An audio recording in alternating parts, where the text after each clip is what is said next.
A very good evening to everyone. That's right, I'm back. Thank you for joining me at Kopi with Vans. Yeah, been out of action for almost a month, right? I still remember. I just came back from my trip. It's actually a Europe trip. It was very interesting. Probably you have watched me over at social media. I shared some of the beautiful pictures, fresh oxygen, fresh water, fresh food. So much of things happened. I'm glad to be back again at Kopi Events. Like I mentioned, it's going to be a brand new season that we have. We're also going to have a lot of interviews going to be done over the next couple of weeks, and a lot of interesting happening in 2023. Today's topic, we are back. We are covering something about mentally speaking. That's right. With my guest speaker, Dr. Arvinder Singh. He's been a very regular speaker with us.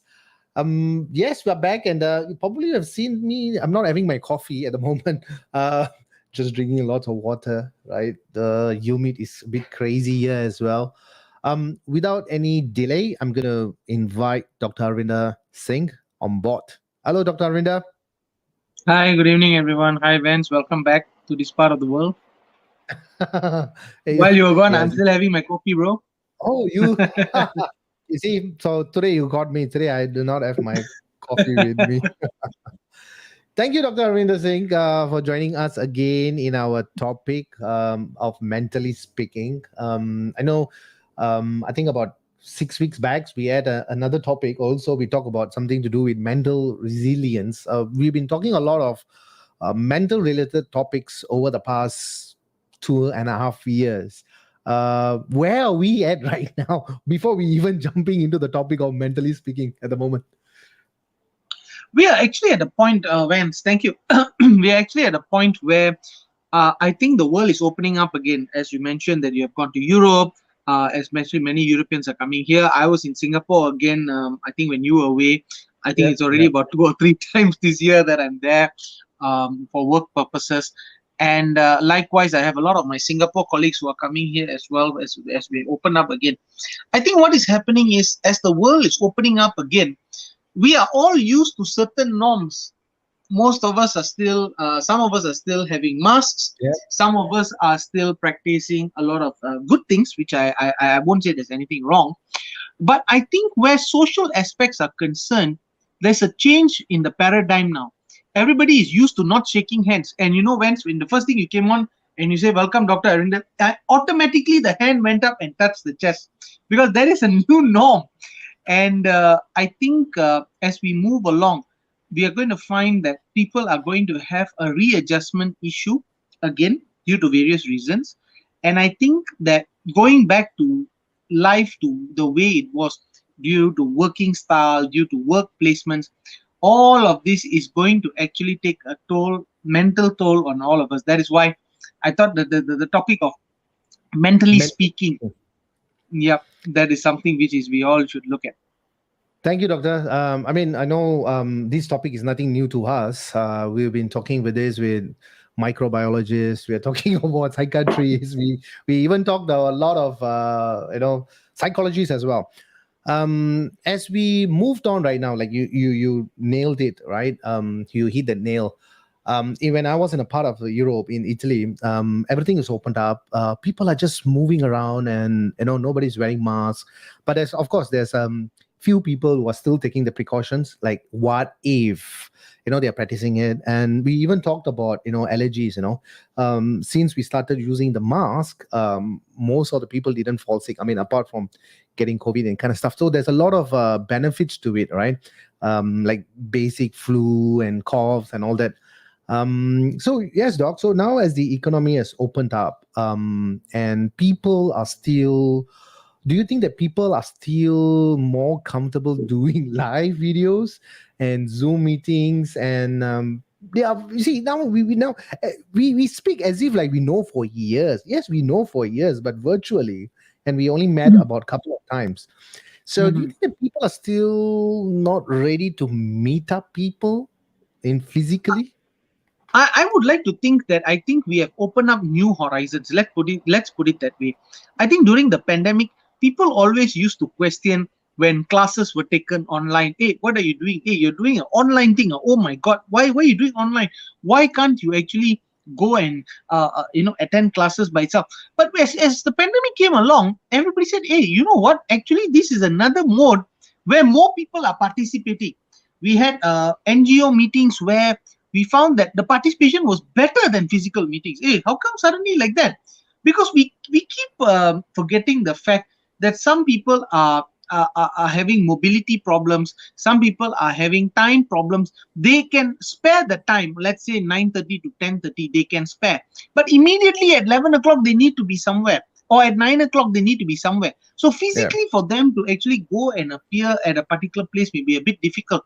So I think this mode has actually given us a different perspective, and we are even ready in the fact for the fact that if another, and God forbid, if there's another infectious disease that comes in, the respiratory infectious disease, we are already prepared. We know that, okay, you know what, classes can go on this way, work can go on this way, assignments can go on this way, life can go on this way, what we have to do, what we have to say. And I think it has given us a different perspective. Remember at a time where you can only go to from JB to Singapore via the causeway or maybe even a boat those Yeah. days. Then Yeah. suddenly the causeway come, then people say, ayo, causeway, yeah. But I think boat is better. But then slowly everybody say, hey, you know what? Causeway actually much faster. They came to the point. So it gives people, I won't say it gives an edge, but it gives another avenue for people to actually connect with each other. And I think it's a very good Right. thing. Why I asked you even this, Doc, because you see, there's a couple of companies, that we are talking about here right now. Of course, no mentions of names. They're actually pretty comfortable with doing online coaching trainings and programs and kind of stuff. And then one of the reasons is that because they said, you know what, we are going to get everybody together, but they are some of them are working from home, some are in office, and we are doing some rotation. So let's do a training virtually. I think that has become a norm. I agree with you, and people are very comfortable doing meeting up, right? That also comes with attitude, character building, the confidence. Right now I'm talking to you, top, bottom I'm wearing a shorts. People were Same, doing same. that. Yeah, exactly. Top beautiful. Below you can even wear a sarong or whatever Mm. you're wearing. But on a serious note, probably this has become an habit.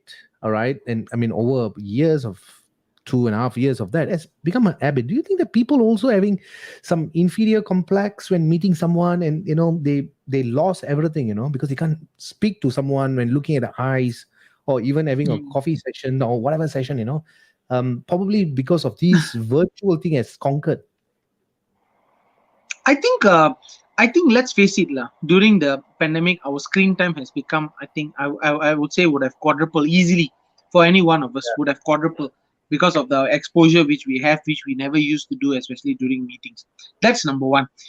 So having that, having all the rays which goes into your eyes and deactivates your sleeping centers and activate your alert centers. That is one. The other thing is you may find that a lot of people are they don't know how to interact with many people at one go. You see, when you're in public or when you meet 3 4 people, some people will be talking at the same time. But in online, you normally have a decorum. I say first, then you stop, then you go, then I go, then that sort of thing.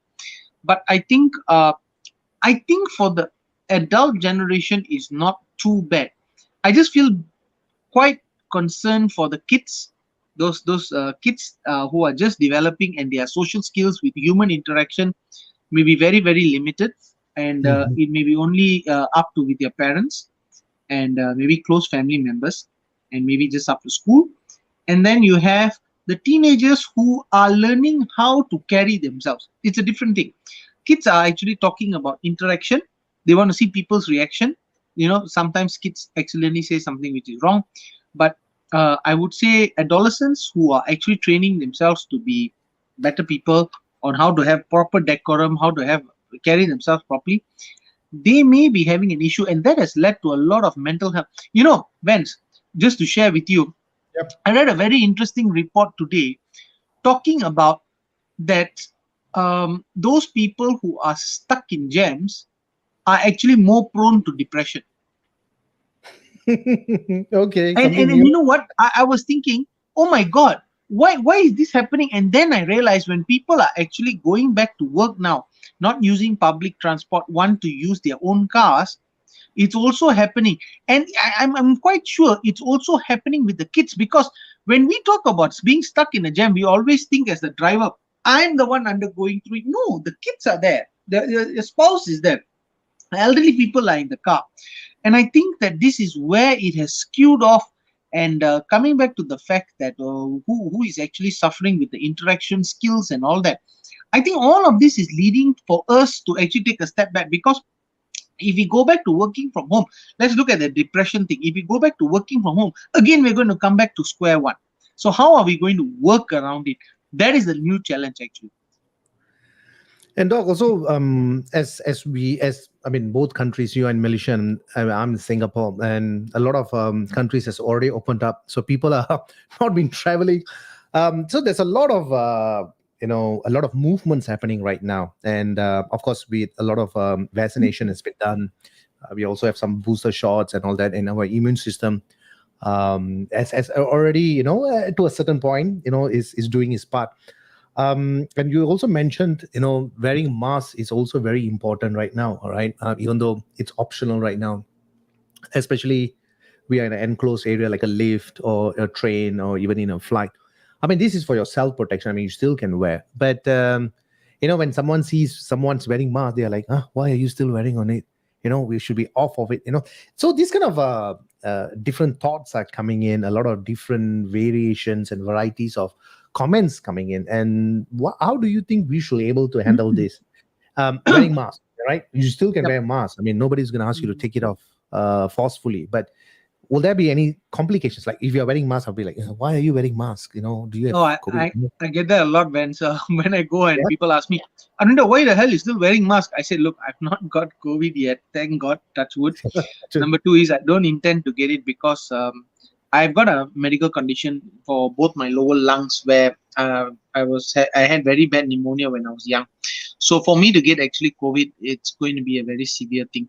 So I choose not to. And the second thing I always say is, even though sometimes yes you feel awkward, I always tell myself that it is of your own outcome and interest. Like for example, you can have money, but if it's not compulsory for you to put it in the bank. But why do you still put it in the bank? No, because you feel that it's going to benefit you. So the same thing, you don't have to wear a mask, but you still choose to wear a mask. Why? Because you know it's going to benefit you. It doesn't have to be a compulsory thing, but it is a sensible thing to do, especially with the new XBB variant which is coming out. And I'm sure, Mhm. I think I discussed this quite some time ago. We're going to have many, many more variants coming out over and over and over again. It's whether we can put a stop to it, like polio with vaccination, in the new type of vaccination, a new way the vaccines work, or you are going to say, I'm going to just prevent it. For example, if I may, HIV is still present since the 80s till now. It's still present. There's no vaccine, but what do? We prevent it. We prevent. Of course, we use different methods and techniques depending on what are the mode of spread, but we still take precaution. So I don't think COVID-19 should be any different, because one thing we get a lot of patients who are coming in, especially with COVID-19, was the regret of why didn't I take any steps to Precautions. prevent it. And it leads to something called a PTSD, which is called post-traumatic stress disorder. A lot of them go into depression, anxiety, stress. So I always tell people, why do we need to subject ourselves to that when we know that it is something very, very preventable? It's the same thing. Why do you keep your money in the bank? You don't want to keep it in the house because you're scared that somebody can break in, they can take. I mean, these are all things which can happen. Somebody within internally can go and accidentally misplace it, for that matter. But why do you still put it in the bank? Because you know that there are security measures, there are other things that, and it is the same thing why we actually still wear masks. So I always tell people that, if people come up to you and ask you why are you still wearing mask, say that it is for your own protection. When people ask me, I tell them straight away. So that is how it is. And also, Doc, I mean, we know that Generally, not say generally, I mean, most of the time, over the past, what we call about 70, 80 years, or even back then, over 100 over years, people do a lot of manual work, fetch the water like 5 kilometers away. There isn't any pipe where you open your tap, the pipes just, with lots of water. But with that kind of thing, we have come to a point where the body actually adapts to it. The muscles, recruiting muscle fibers when you work out, and sometimes when you want to, if you gain some weight, you want to increase up your metabolism rate and kind of stuff.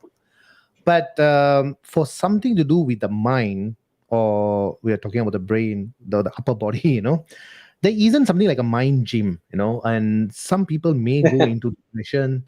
Some people may can go into anxieties, and this isn't a protocol. There's only symptom signs when someone isolates for a very long time at home because they don't want to mingle around with the crowd or people, because they've lost a lot of confidence, character buildings, and many more other things that may have impacted them. But there's no sign. There's sign and symptoms, but it can be kept, and people can just hide with a smile. If someone is smiling very often, sometimes it's scary. Hey, why are you smiling too often? Someone is not smiling, it's also a worry. Hey, why you're not smiling? So, I know it's going to be tough, but is there any way we can able to isolate this? So I think, Vance, what you're trying to say is how do we actually prevent people from going into mental situations or mentally degradation. So what you want to do is maintenance of mental health. So I thought it was a very good thing that you mentioned that for physical health we have a gym, but for mental health what do we have? So Yeah. perhaps it is high time that gyms actually focus not only on physical but also mental health. They can have people who are coming in, mental trainers, mental people who are coming in with mental health advocates, people with mental experts who can come in and talk about mental health and even train people for mental health. I think it's a good opportunity to even screen. You see, when you go to the gym, you have a weighing scale there. Why do you have a Yeah. weighing scale in the gym? Why? Because you want to go, you want to measure and say, okay, you know what? Are you improving? Are you regressing? What should be done? I think for mental health, it should be the same. You should have someone who goes and then you say, okay, let's do an assessment. And hey, how come is there why is there deterioration? Did something happen? Maybe we can pick it up early and prevent them from deteriorating further. So I think these are all few things. But what I would like to stress on is that let's ask ourselves, to be very honest, how many people do go to the gym on a regular basis? That may also be another story. Or how many people have access to gyms? That's also another story. So perhaps another thing which can be done is actually to screen for mental health at workplaces. And I think looking at the situation, I can't really speak for Singapore, but in Malaysia, you have the majority of businesses are SMEs, small medium industries. Okay, and what happens is if the small medium industries, even though it's not a compulsory regulation to actually screen for mental health, but they make it an initiative, an internal company initiative to actually screen for mental health within their workers, I think it would be a very good thing, and you will pick up a lot of people, and you may not pick up anything, but you will definitely have a better boost in increasing productivity and even the happiness within the workplace. And that I think it's a very big boost for any business, especially this time of day. Of course, Doc, we don't have any stats at the moment for me to reveal out. But, based on 23 years of, in the health and fitness industry, generally someone who's exercising at least 2 to 3 times a week, um, able to maintain, all right, able to maintain not much of stress, able to have a quite a balanced lifestyle. And of course, in the other hand, another group of people may say, hey, you know what, someone is going to the gym, probably you have an issue, that's why you are releasing out your stress. Mm. but having observed that, especially when you go into a gym, people really worked out, all right, really working very hard, of course, to get into their shape and have a better health and fitness, and even for better sleep. Some people can't even sleep at night because they have so much of hyper in kind of energy, so they go to the gym and get themselves exhausted, and of course they have covered a lot of stuff as well. So probably having a good lifestyle, healthy lifestyle actually plays a very important part. And of course, those who can't really have the time, you can even go for biking or even go for a walk, or even take up some kind of a hobbies that actually you exert a little pressure, your heart rate to elevate up, so that you have a mild perspirations. During the lockdown, dog, I mean, a lot of them actually did a lot of home exercises for those who've been exercising. And during that period, we also saw a lot of things that sold out, especially in the supermarkets where a lot of toilet papers is gone. But the Yeah. other side, a lot of gym equipment, right? Like dumbbells, bells, and tubings was actually sold out. So a Hmm. lot of people turned their home into a gym as well, because most of the gym were Yep. actually closed down as well during that period of time.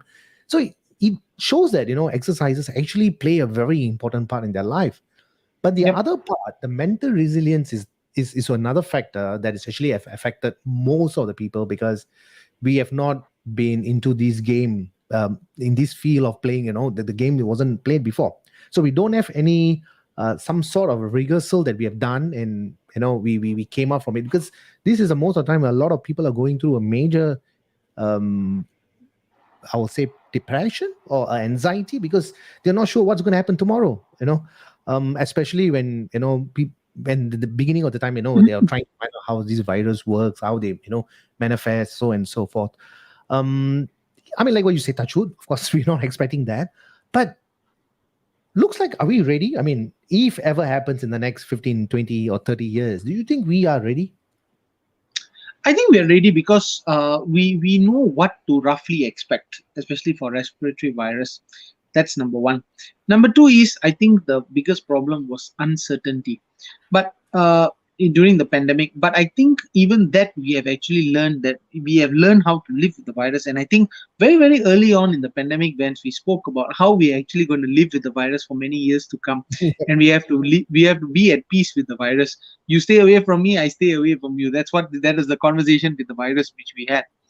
But I think, Vance, one thing we have to understand is a lot of people, as you say, they physically exert themselves when they go to the gym. They run, they run. But there are some people who still keep running, but they come back. They are physically tired, but they still can't sleep. Why? It's because they are mentally still very highly alert, on the very high alert stage. That is why you notice in those days, many years ago, you find that a lot of people, what do they do before they sleep? They take a book, they read. They read and they read and they read and they fall asleep because they mentally tire themselves. So Yep. I think these days you have a lot of people who physically tire themselves, but they don't mentally tire themselves. There's also the other way. You find that some people who are maybe trying to get into shape, they're not in shape, but they come back and tell you, Doc, I'm really very tired today. But nothing. What your job is to sit on the desk and just stare at the computer. But no, Doc, I really can't do anything anymore. Those people are mentally exhausted. So I think what Vance we're trying to say is that we have to strike a balance where you are tired physically and mentally to rest, so that the next day you can get up and start afresh. Doc, as we are in the same level right now, and we totally agree with each other. Spiritually, I mean, whatever a person believes in, whatever faith they are, I think spiritually also plays a very important part, because it taught them resilience. They taught them especially confidence, assurance, hoping, that things will get better. So spiritually also plays a very important part in a person's life. We talked about exercise, we talked about spiritual. Do you think hobby? Because during that period of time, is everything is enclosed. So the bonding within a family, within the children, with the wife, usually husband and wife go to work, they come back only after 16 hours or 18 hours. Both of them are exhausted. Probably one of the reasons why very low birth rate in the entire world. And with that, we saw a lot of changes, right? There's a lot of love. There was a lot of posting, and there was there for support within the family. Will you agree with that also, Doc? Yeah, I would agree that I think there was two ends of the spectrum. One end of the spectrum where we actually had more and more domestic issues. I think in certain parts of the world we saw an increase in domestic violence, especially in the lower income countries, lower income households. We saw a lot of divorces as well. I saw a couple of studies where divorce rates actually increased because of that, because of I think being more I think since they were interacting more, there were more misunderstandings as well. So I believe that there's always a two spectrum. There's a good and there's a bad as well. So I think what we actually learned with this was that there is there is a very big spectrum to mental health, especially where the pandemic was concerned, where this current age, modern age, we are going to go in the time where we're going to read in the textbooks that, oh, if you're born after 2020, this is the type of diseases, mental diseases, which Yeah, are that's going right. to be more predominant in this factor. Like, for example, in today's day and age, if a person is to be born in the 70s and 80s and they come with chest pain, you're going to say, you know what? I actually have to really look out for heart disease, because even though the fella is 40, rewind back 20 years ago and somebody who is 40 and you say, the fella had heart disease, you laugh. You say, where got people at the age of 40, 50 having heart disease? People who are having heart diseases are only 60s, 70s and all that. Yeah. But we have actually, so I think the spectrum of mental health diseases, especially the awareness, not that we're saying that mental health diseases never existed. They may have been existed, but they have been called something else. They may have been called somebody has done a charm on that person, or Yeah. somebody this person has lost it, or this person is now suddenly unaware of the situation. This person is, some even people say, demented, but unfortunately they did not know that there's actually, the mind had so much of spectrum, where a lot of these actually diseases, or so-called mental health issues, can actually be treated. And I think the awareness has picked up, and now, especially where we talk about depression, anxiety, you will not believe where I've got so many patients who come in and ask me, doc, I indeed said, settle everything. Last thing before I go, doc, this medication can eat with anxiety medication, or this can, I said, can, why anything? He said, no, actually I'm on depressive medications, depression medication, I'm on anxiety medication. And you wonder, wow, this guy has just walked in, he's smiling, he's talking to me, and there's no issue. But I would have never picked it up if he were just come in and say that he had this. But of course, when he comes and then they actually talk about it and they actually tell us, then you find, hey, wow, this guy actually has something. So what I'm trying to say is that I think treated early, picked up early, intervened early, it will actually be it's actually a very manageable situation. Thank you, doctor, for that. And of course, another along the line. So let's say a staff who goes to office at 8 a.m. Working on a very tight schedule, where you have to deliver that by 2359 on a Monday. So he is working extremely hard. So you can see his cortisol level is going up. Of course, he obviously he can't see it because he is in the desk, but he is 1,000 miles away, thinking of how to solve these issues that comes along with his project. And what happens is that his heart rate is elevated, basically somewhere around from 140 to 100 diastolic and systolic. So he's assuming that he's in the desk, but he's actually running on a treadmill at a high speed of stress.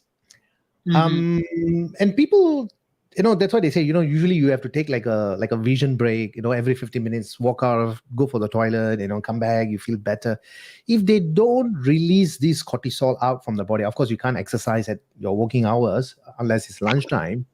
That's going to affect their heart tremendously. Shall we talk a little bit about that? How to manage stress? Because mentally, you come back to stress again, where a lot of people went through it, and they can't seem to manage stress, or take a couple Mm. of minutes of breathing, or think of something that is beautiful. They can't, because he's working on a project and it's 2359, Yeah. submission. Should we talk a And little bit what of that? and thanks, Vance. And actually, what you're talking about is something which the phenomenon which they're seeing a lot in Japan these days. It's called karoshi. Karoshi is basically, it actually means work to death. Um, Yep, it, sorry. it, it is not what they call kiasu. Kiasu Yep, means scared to lose out. These yep, people are karoshi. They work themselves to death. They have actually found people in Japan who are just sitting there and it's not moving. They're stuck on the screen, and then they're stuck on the screen, and then you go there and you find that this person has no pulse. This person is already dead quite some time ago. They're rigor mortis already. yep, The reason that has happened is because of the way, okay, it is Japanese, as you know, they work, I think they work tirelessly. I do quite a bit of projects with Japan. Even at Malaysian time at 4 5 a.m. I get calls from Japan saying, I have a question. I said, sure. I said, I can assist you, but it's about 5 a.m. Malaysian time on a Sunday. yep. On a Sunday. Sir, we are still working today. I was like, wow. I mean, that may be that may seem to be a very healthy culture in the way that productivity is concerned, but it may not be the best thing for mental and physical health. So, having to see that a lot of people are working and working and working without any proper breaks in between. I'm not talking about days breaks in between. I'm talking about regular breaks in between. There are some people you will see constantly, they skip lunch, they skip their tea time, they skip all this on the other fact. They don't realize, they think that they're machines. And I'm also partially guilty of that at times. But there's one point of time where you actually find that even if you take a 10-minute break and you come back and you feel like, wow, I feel so much different. Yep. Some people take a power nap and they feel so much different. I Better. think what people have to do is they have to realize that they have to give everything a try. What may work for you, Vance, will definitely not work for me because the way we both function will be different. I Right. may function for 45 minutes and I need a 10-minute break every 45 minutes. You may be able to do 1.5, 2 hours, and then you may need a 10-minute break. So the way we actually function is very, very different. But I think it's individualistic and people have to learn how to go along with that. Because and that is how I think mental health is actually carving out. It is actually individualized. And I think working environment, working for stress, and like I mentioned, a lot of new depression is coming up because of traffic jam, because of going up. A lot of these are going to add up, and it is going to make the spectrum of mental health very, very different in the coming years. And also, doc, like you just said in the last words, new mental health issues are coming up, pertaining to different issues, stress. But looking at the bigger spectrum of fear, will you say is most of these mental related issues are from stress, starting from stress and then leading into a lot of other varieties? Will that be a fair statement? I would say it may be a trigger. The stress may be a trigger for all the other stuff. Anxiety may be a trigger. Anxiety may be a trigger for stress. Stress may be a trigger for anxiety. Depression may be a trigger from anxiety and stress. So I think it is a domino effect, and I think Yeah. I think one of the first few talks I gave, I remember I put a staircase where the brain was actually jumping down on Yeah. Yeah. anxiety, depression, Yeah. and all that. Yeah. So it's actually a domino effect. One thing leads to the other. So that is why I always believe that actually catching anything and intervening at the correct time, and even before things go from one step to the other, you're actually stopping there and you're actually helping the person much better before anything sinister takes place. Thank you, doctor. So we talked about the issues right now. What are the possible, from a little bit of pieces of all over the topic. Could we say, the top six or the top seven? We talked about spiritual, we talk about health, fitness, we talk about hobby.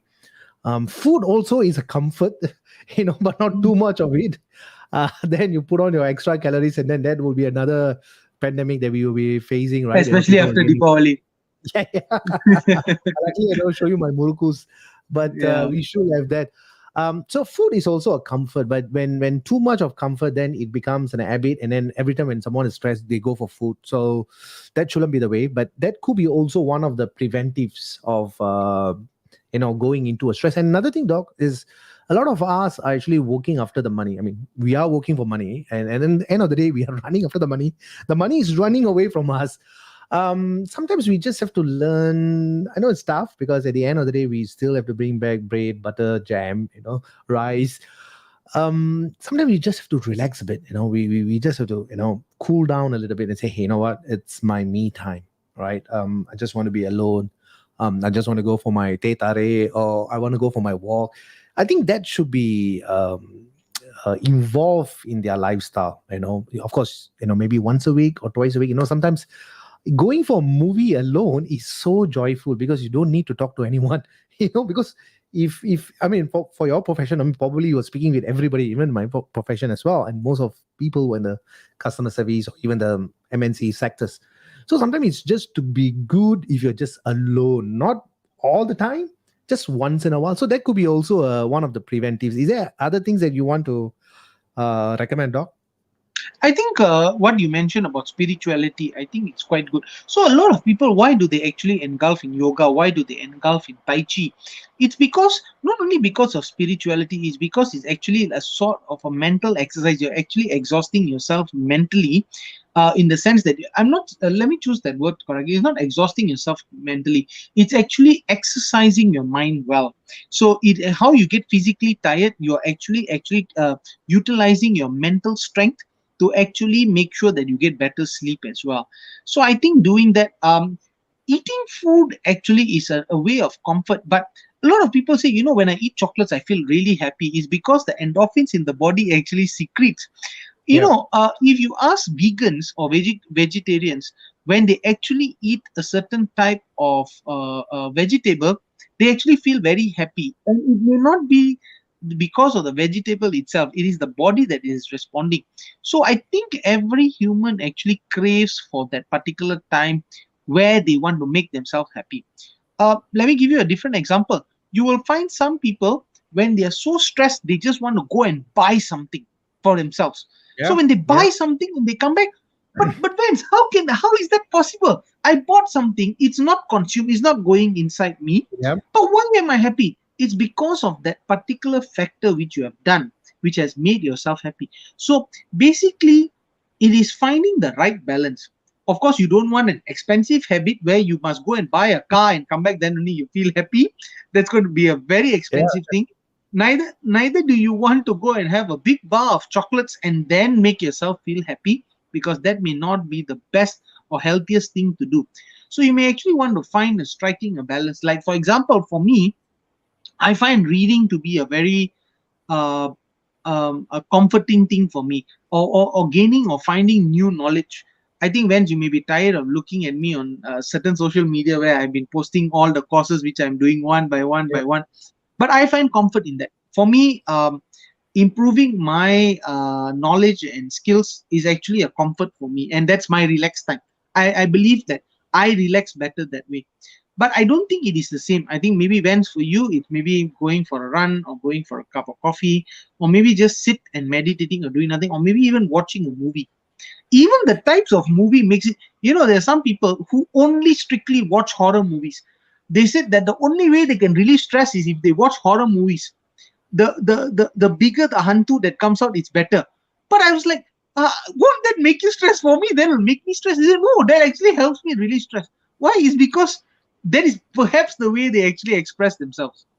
Doc, I think we are speaking about a lot of topics right now, and we have just landed in endorphins. I think we are talking about endorphins a little there, and yeah, I think endorphins are produced to help us to relieve pain, reduce stress, and improve the mood. That and exactly that's the topic that we talk about, and those stuff that we talk about, like preventives, taking care of yourself, exercising, breathing, going out with your friends. But obviously during the pandemic we wasn't able to do that. But even bonding with your family also has shown a increase of boosted your endorphins, like exercising, eating, They even had said that having sex or getting a massage or anything that gives you comfort, that will actually make you so happy. And exercise actually releases a lot. And if you look at monkeys eat banana most of the time and coconuts once in a while. I mean, most of the time, but they're very happy. And banana relieves endorphins, right, Doc? Yeah, another thing for bananas is because they actually have a high consumption of sugar. So that is why you normally see a lot of diabetics who want to consume a lot of sugar because it makes them feel good. But unfortunately, with the They can't sugar enough. rush and then the dropping of the sugar, it Yeah. causes the other side effects around. But I think you must also look at let's look at a very simple animal which is very close physiologically to humans, not Okay. not anatomically but physiologically. Look at dolphins. They're also mammals. They also they also exercise, but they eat a whole different diet. They only eat fish, they eat smaller sea animals, but they're also rather happy and they can also be rather happy. They do different activities, but they swim, but they want to interact. They are social animals as well. So again, it is again due to the different species, but I think humans, as the species has evolved, the variation of species, a variation of individualism has become higher. So the way everybody treats one another, like some people, oh, you're not doing well, why don't you do yoga? But the fellow goes for 10 yoga sessions from the best yogi in the world, and then he comes back and say, you know what, I don't feel anything. But that same guy who goes for tai chi, and he says, wow, this is so much better. And he tells the guy who loves doing yoga, hey, maybe you should do tai chi. And the fellow goes for tai chi and say, what the heck is this fellow talking about? I don't feel it. But this guy feels it better in tai chi. So it's again individualism, and I think it is the way you actually respond to a particular therapy. And that is why when you go for mental health therapy, you will sometimes, a lot of them ask the doctors, why am I going for this, why am I going for that, why did you put that guy for that, why you didn't put me on that? It's because we believe that different things will actually stimulate your brain differently. Yes, doctor. I mean, a lot of stuff that have to be done here. I mean, we have learned through quite a difficult COVID experiences, and I think most of them probably right now able to do a couple of things. You know, they've shown their skills. A lot of people became chef. A lot of people became bakery. A lot of stuff. Yeah. A lot of new skills that is exposed within themselves, which they thought it can't be done, or this couldn't be me. A lot of potential that came up, and now when things get so much better, and a lot of people are using it as a survival skills, or even they thought, hey, you know what? Previously, I was in an 8 to 5 job, but I don't think so because I can be my own boss. A lot of stuff that happened for good things, and of course a lot of them, around the world, that lost a lot of people to COVID. As we are right now in 2022, and over the 100 over years, we have the Spanish flu, we have this SARS, and so many viruses that came in go by. And of course now we are way much more resilient in terms of how to able to handle it. And of course some will be also be having a little bit of more challenges as time to time, because one shirt doesn't fit everyone. We talked about the we talk about the problem, we talk about the preventives right now. When we also talked about, we will be, we have all these tools right now, if ever happen, of course we are not hoping that we will be able to, plug and play. So we are talking about resilience right now. But somehow or other, some people just give up in their life. Probably they find challenges, obstacles, rejections as a part of, their downfall. And they're not willing to come up, or even if they try to come up, because situations can be very difficult. If, let's say, if a father of four lost his job, it's going to be tough on him if there's no resilience. Could we talk a little bit on the resilience part before we, really have coffee and end the show? Resilience part on people to develop that. So I think mental resilience can only take place once you can identify that there is a problem. And once you identify there's a problem, and then you can actually get help, that is how you build up your mental resilience. It's like this, Lavens. You go to the gym, you can't straight away say, I'm going to lift up 100 kilos dumbbell today, and or I'm going to bench press 100 kilos No. today, and tomorrow I'm going to be buffed up. It doesn't happen that way. First of all, you have to go and see someone, and someone like yourself, and the person is going to say, okay, you know what, I assess your physique, I think maybe you should start with 10, and then slowly we will build up with 20, 30, 40, 50, 60, 70 until we reach 100. I think mental resilience is about the same. Everybody has to know what is their threshold, what is going to beat their threshold. And the moment you're actually nearing the threshold, that is when you need to know and say, okay, you know what, I'm nearing the threshold, I need to step back, I need to do this. This is how I'm going to recuperate, so that you normally don't breach the threshold and make it difficult for yourself. Whenever I ask any psychiatrist, and you always ask them, what is the thing you fear most? When a lot of people will say heart attack, a lot of people will say stroke, a lot of people will say this and that. The biggest thing which every psychiatrist fear in themselves is burnout. They're very Yep. worried once they actually get burnt out, it is going to be very difficult for people to bounce back. They can bounce back, but it's going to take a really long time. So I think over the years, very senior psychiatrists, they always, the way they actually tell me, and I always, a lot of people look to me for help, but I also look to a lot of people for help, and I ask psychiatrists, how do you manage your time and this and that? And they always say, look, we know what is our threshold. The moment I'm going to hit that threshold, I know that I'm at that border of it. I Yep. put a full stop, and that's until I get down from that threshold. Because if I hit that threshold and I breach that threshold, it has happened before, and this what happens. So I think mental resilience come in that particular way. You identify your threshold, you know what is going to trigger, what is going to breach that threshold, and how do you overcome that so that you don't actually hit the threshold. So you find a lot of people over the years becoming a bit more resilient in that sense. But of course, again, everybody's resilience and the level of tolerance is very, very different. Well said, Doc. I mean, we have to come to a point where we have to agree that sometimes self care is very important. I mean, if we are healthy, if we are fit, mentally we are in a great position, I think we can go for many, many more years. I mean, of course, we are in a gap of 0 to 100. I mean, if you are living up to 110, God bless, thank you. But I think, like what you mentioned, burnout is one of the key for a lot of other factors, because probably you are sleeping lesser, you're under stress, your cortisol level is high, there's no much of fun, a lot of boring stuff. Probably your boss or your managers are after your butt, after getting all set. And I think at that point of time, you need to make a decision. You need to make a decision for your loved ones, for yourself, and then from there you ele- evaluate your situation, and then from there you're going to move. But like what we agree, a lot of people's situation will be a lot of different circumstances, situations they can be in. But I think When if we, sorry, just to share with you, one of the most important factors, or factors which everybody complains about, which uh, causes anhedonia. Anhedonia means the disability to not be happy, yeah, is is achieving unrealistic KPIs. That is really something which you hear every time when somebody come. Oh, I have a KPI, a key performance index, which I have to achieve.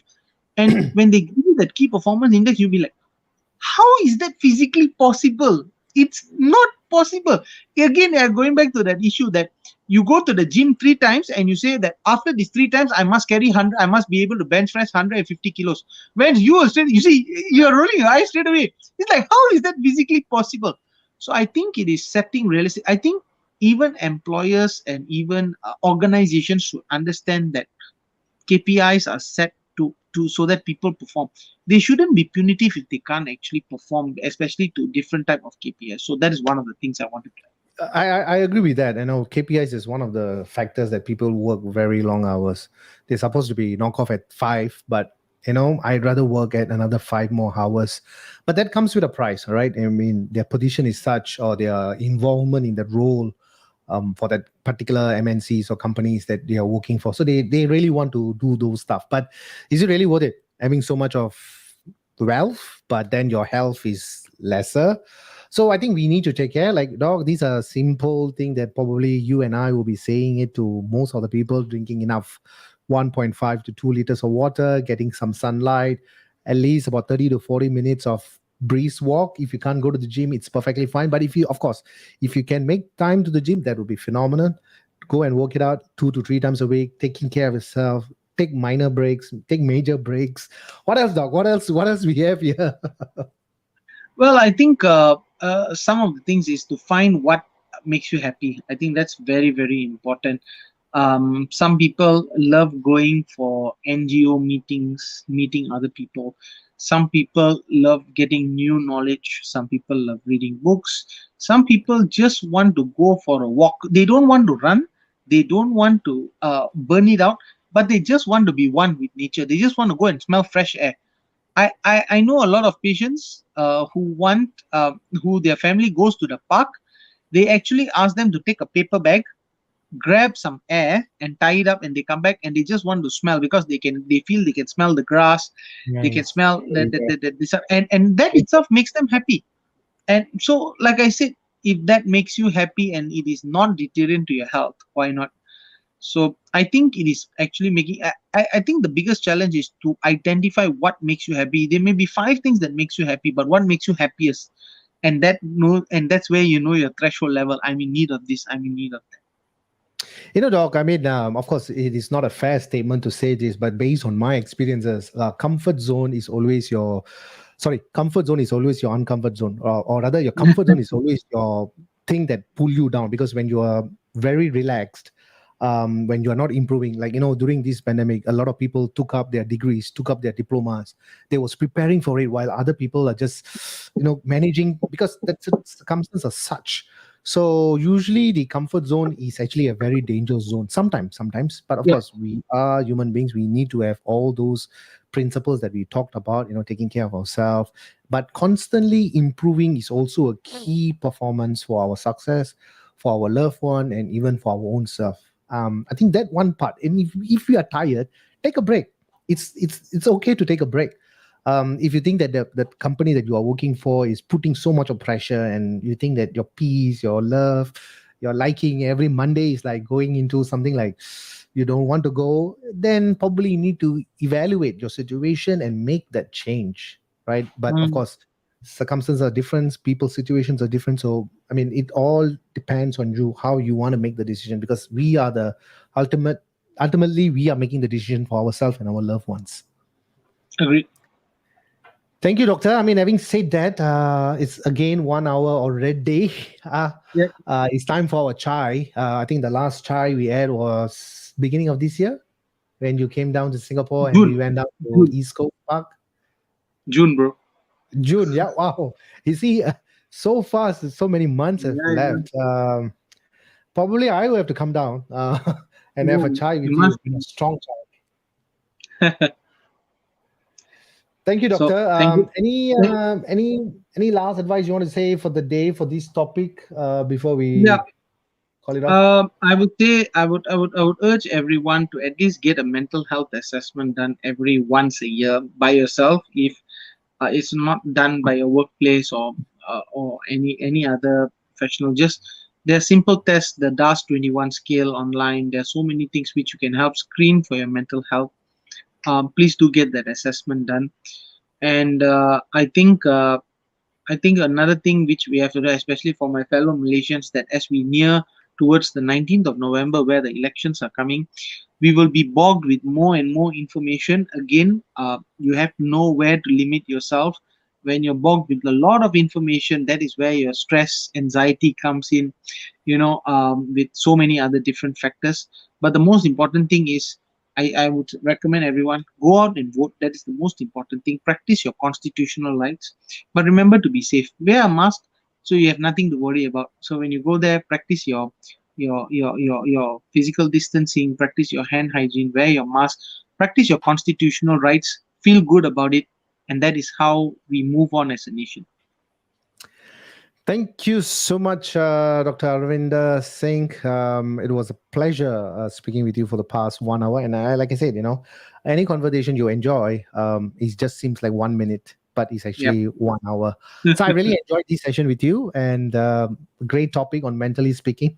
And this will be shared in Spotify and Apple Podcasts. So if you just go into Kopi with Vans podcast or Apple podcast or Spotify. You can able to find us, and then it will be there in episode 50. So that will be the episode 50. If you Wow. want to hear it while you're driving, or if you want to listen up, hook us up on Spotify. And once again, Doctor, thank you so much joining me, and we'll definitely Welcome, catch bro. up. Always Thank a you so much. pleasure, bro. Thank you, Cheers. G. See you.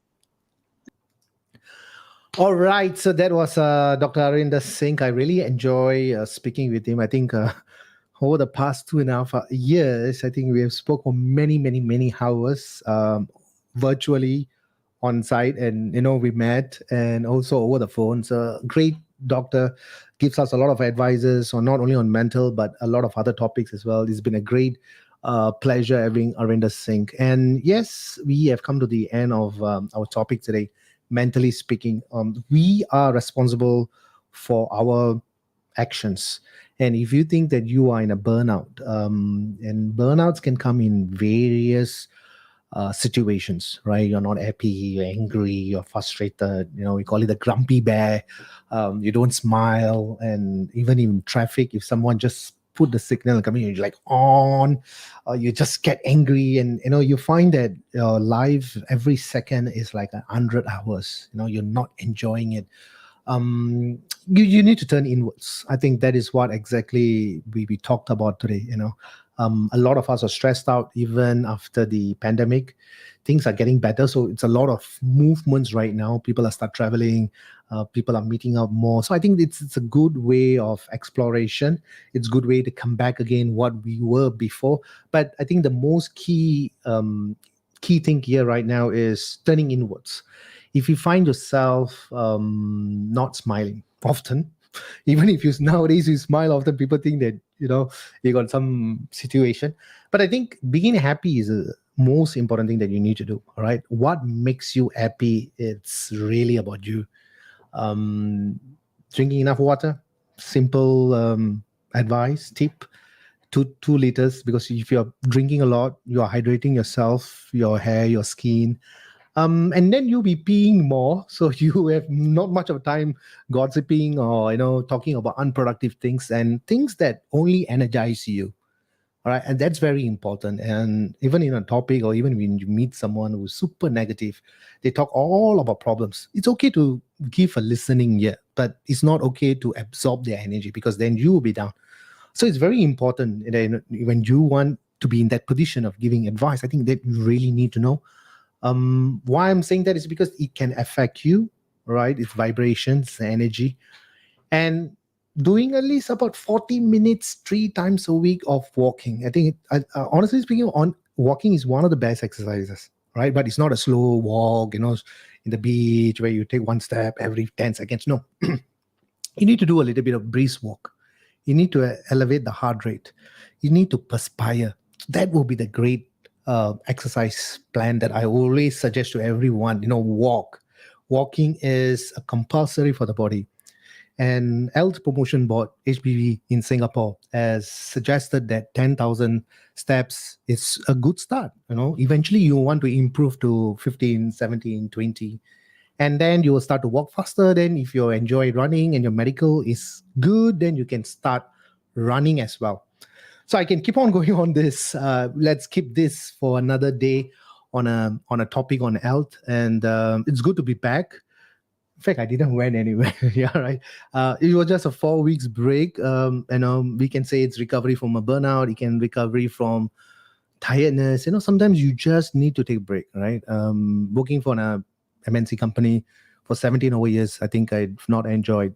And the moment when I started my own and become my own boss, you can take breaks. But like I said, if you're tired, do take a break, and time to time evaluate your situations, and then from there you grow. Okay, this is Vance coming back after 4 weeks of break.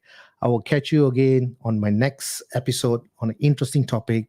So for now, adios, amigo.